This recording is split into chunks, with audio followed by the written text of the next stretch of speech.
دین کا فہم بھی لیا، اور وہ بھی سنت اور حدیث ہی کے تابع ہے، چونکہ کتاب الگ اپنی جگہ آ گئی، وہ مطلق احکام ہیں، اور ان احکام کا فہم جو آقا علیہ السلام نے تشریح کی وہ پھر سنت میں آ گئی، اور وہی حکمت ہے۔ جب قرآن کی تعلیم دی تو صرف جو قرآن میں احکام اترے اور جو آیات اتری، جو تعلیمات اتری، جو اللہ رب العزت کے ہدایات اتری، وہ بیان کی، ان کی تعلیم دی۔ جب ان کے معنی بیان کیے آقا علیہ السلام نے، وہ سنت ہو گئی، وہ فہم دین ہے، وہ وزڈم ہے، وہ حکمت بن گئی، وہ دانائی ہو گئی۔ جب ان کے اسرار بیان کیے وہ آقا علیہ السلام کی، وہ سنت اور حدیث ہو گئی۔ وہی آیات قرآنی کی جب تشریحات اور تعبیرات کی، آپ جب بخاری، مسلم، ابو داؤد، ترمذی، نسائی، ابن ماجہ سمیت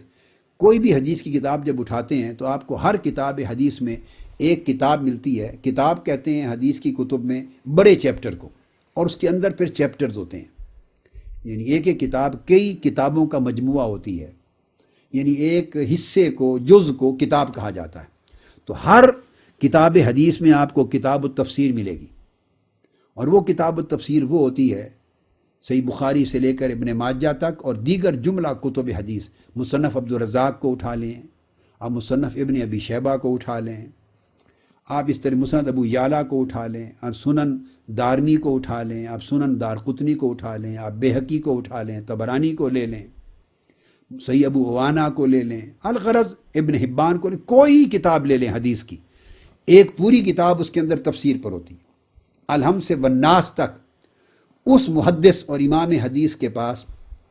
اپنی اسانید کے ذریعے، طرق کے ذریعے آقا علیہ السلام سے مروی قرآن مجید کی جن آیات کی تفسیر صحابہ کرام اور تابعین اور تبع تابعین کے ذریعے اس تک پہنچی ہوتی ہے حدیث ہی کے طریق پر، تو اس کتاب التفسیر میں وہ احادیث روایت کی جاتی ہیں، اور یہ وہ احادیث ہوتی ہیں جو قرآن آیات کی تفسیر ہوتی ہیں، قرآن آیات کی تعبیر ہوتی ہیں۔ اب یہ جو تفسیر، تشریح اور تعبیر ہوتی ہے قرآن آیات کی، یہ ساری حدیث ہے، یہ سنت رسول ہے، کہ قرآن کی آیات تو وہی تھیں جو بیان ہو گئی، اب ان کا معنی بیان کرنا ہے۔ صحابہ کرام معنی پوچھتے،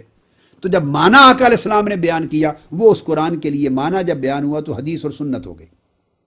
قرآن آیات تو وہی تھی جو لفظ بلفظ نازل ہو گئی، اس میں نہ کسی لفظ اور حرف کا اضافہ اور کمی ہو سکتی ہے، نہ رد و بدل ہو سکتا ہے۔ تو جب صحابہ کرام نے پوچھا یا رسول اللہ اس سے مراد کیا ہے، تو جب آقا علیہ السلام نے مراد بیان کیا اس آیت کا، تو وہ حضور کی حدیث اور سنت ہو گئی۔ صحابہ نے پوچھا یا رسول اللہ اس کا مفہوم کیا ہے، معنی کیا ہے، تو جب مفہوم بیان کیا تو وہ سنت اور حدیث ہو گئی، اس کا اطلاق بیان کیا تو سنت و حدیث ہو گئی۔ اس طرح صحابہ کرام نے بیان کیا، یہ آیات فلاں فلاں ضمن میں نازل ہوئی، فلاں موقع پہ اتری، فلاں کے ضمن میں اتری، فلاں کے لیے اتری، اس موقع پر اس معنی کے لیے اتری، اس حکم کے لیے اتری، اس کے یہ اطلاقات ہیں۔ تو سب ائمہ حدیث صحابہ کرام سے، پھر تابعین، تبع تابعین سے وہ مرویات لاتے ہیں، احادیث لاتے ہیں تفسیر قرآن میں۔ اس کو کہتے ہیں تفسیر القرآن بالحدیث۔ جیسے قرآن کی آیتیں ایک دوسرے کی تفسیر کرتی ہیں، مگر وہ کافی نہیں ہوتی، پھر حضور علیہ الصلوۃ والسلام اس کی شرح فرماتے، صحابہ کرام شرح کرتے، تفسیر کرتے، تابعین کرتے، تبع تابعین کرتے۔ تو یہ ساری احادیث اور سنن تفسیری معنی پر مشتمل قرآن مجید کی آیات کے مفہوم کو بیان کرنے کے لیے، فہم دین کے لیے، اسرار دین کے لیے، معارف دین کے لیے، معارف قرآن کے لیے، لطائف قرآن کے لیے، اسرار قرآن کے لیے، مفاہیم قرآن کے لیے، مطالب قرآن کے لیے، یہ جو کچھ بیان کیا گیا قرآن کے ضمن میں تو وہ بھی حضور کی سنت اور حدیث ہوئی۔ اور علاوہ قرآنی آیات کے ریفرنس کے علاوہ، ویسے میں نے عرض کیا تھا پہلے بھی نشست میں، صحابہ کرام ہزاروں لاکھوں سوال کرتے، استفسار کرتے دین ہی سے متعلق، دینی زندگی بسر کرنے کے لیے، قرآن کے مطابق زندگی گزارنے کے لیے، الگ ان کے زندگی میں ہزاروں سوالات جگہ جگہ پیدا ہوتے، آقا علیہ السلام اس کا جواب دیتے۔ یہ فہم دین، یہ سب حکمت میں ہوتا، یہ حکمت کہلاتا، یہ سب سنت اور حدیث ہے۔ تو حکمت کا جو بھی معنی لے لیا جائے، ایک بات کبھی نہ بھولیں، چونکہ یعلمہم الکتاب والحکمہ، تعلیم اس کی حضور دے رہے ہیں صلی اللہ علیہ وآلہ وسلم، لہذا حکمت کا اگر کوئی 100 معنی بھی بیان کر دے تو سارے کے سارے معنی بنیادی طور پہ سنت اور حدیثی کے تابع ہوں گے، چونکہ تعلیم حضور دے رہے ہیں۔ ایک تعلیم دے رہے ہیں الکتاب کی، وہ قرآن ہے، قرآن سمجھا رہے ہیں، اور ایک تعلیم دے رہے ہیں والحکمہ، حکمت کی قرآن کے علاوہ۔ اب حکمت کا معنی دانائی لے لیں تو پھر بھی وہ سنت اور حدیث میں دانائی آقا نے بیان کی.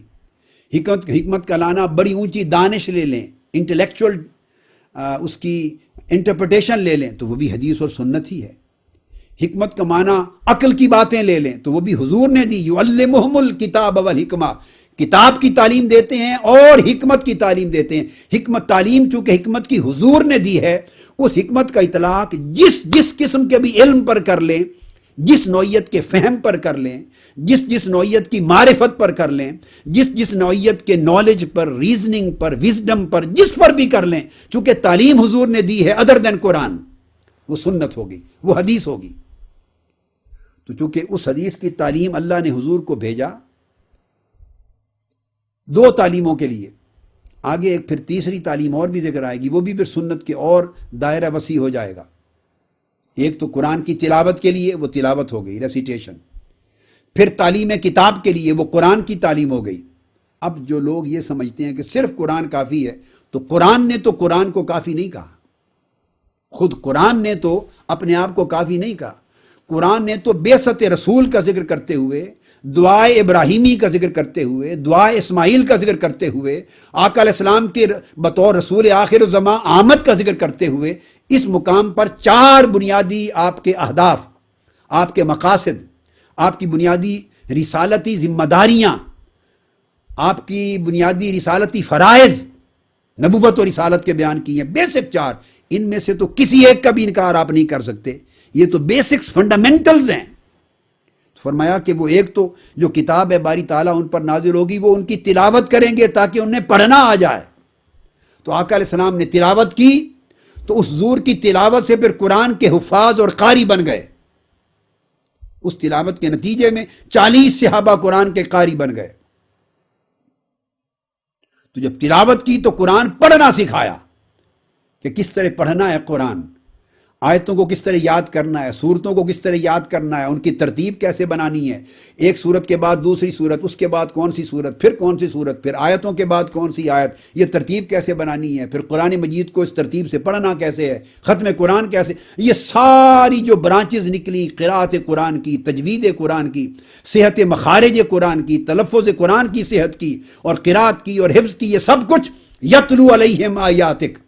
اس چشمے سے سارے فیض پھوٹے، ساری نہریں اس چشمے سے پھوٹی. تو امت میں آج تک جتنے حفاظ پیدا ہو رہے ہیں، جتنے قراء پیدا ہو رہے ہیں، جتنے قرآن مجید کے مجود پیدا ہو رہے ہیں، اور جو کچھ قرآن مجید کے پڑھنے کے علوم اور فنون پڑھے جا رہے ہیں، سکھائے جا رہے ہیں، یا پڑھائے جاتے رہے، سکھائے جاتے رہے، یا لکھے جا رہے ہیں، یا لکھے جاتے رہیں گے، یہ قیامت تک اس میدان کے جتنے علوم اور فنون وجود میں آئے وہ صرف یتلو علیہم آیاتک، آقا علیہ السلام کا جو ایک فریضہ رسالت ہے اس چشمے سے پھوٹنے والی سب نہریں ہیں. تو گویا قرات کا علم پھر آقا علیہ السلام نے دیا، واجب ہو گیا. تجوید آقا علیہ السلام نے دی، واجب ہو گئی. تلاوت، کیونکہ تلاوت قرآن کے سارے موڈز ہیں تو اس کے تحت آ گئے. اس کے بعد فرمایا وَيُعَلِّمُهُمُ الْكِتَابَ، پھر کتاب کی تعلیم دیتے ہیں. اس میں سے علماء نکلے، جتنے علماء امت میں پیدا ہوئے، جتنے فقہاء امت میں پیدا ہوئے، جتنے محدثین پیدا ہوئے، جتنے مفسرین پیدا ہوئے، جتنے متکلمین پیدا ہوئے، جتنے حکماء علماء پیدا ہوئے، روات پیدا ہوئے، وہ سارے کے سارے جو قرآن مجید کے اوپر جنہوں نے کنسنٹریٹ کیا، وہ سارے وَيُعَلِّمُهُمُ الْكِتَاب کے چشمہ نبوت اور چشمہ رسالت کا فیض پانی پی کر وجود میں آتے گئے اور آتے جا رہے ہیں. اس چشمے سے نکلے. 4 چشمے آقا علیہ السلام نے کھولے علم کے باب میں، علم و تربیت کے باب میں. تیسرا چشمہ کھولا والحکمہ، یہ قرآن کہہ رہا، اور حکمت کی تعلیم دیتے ہیں. جب حکمت کی تعلیم آ گئی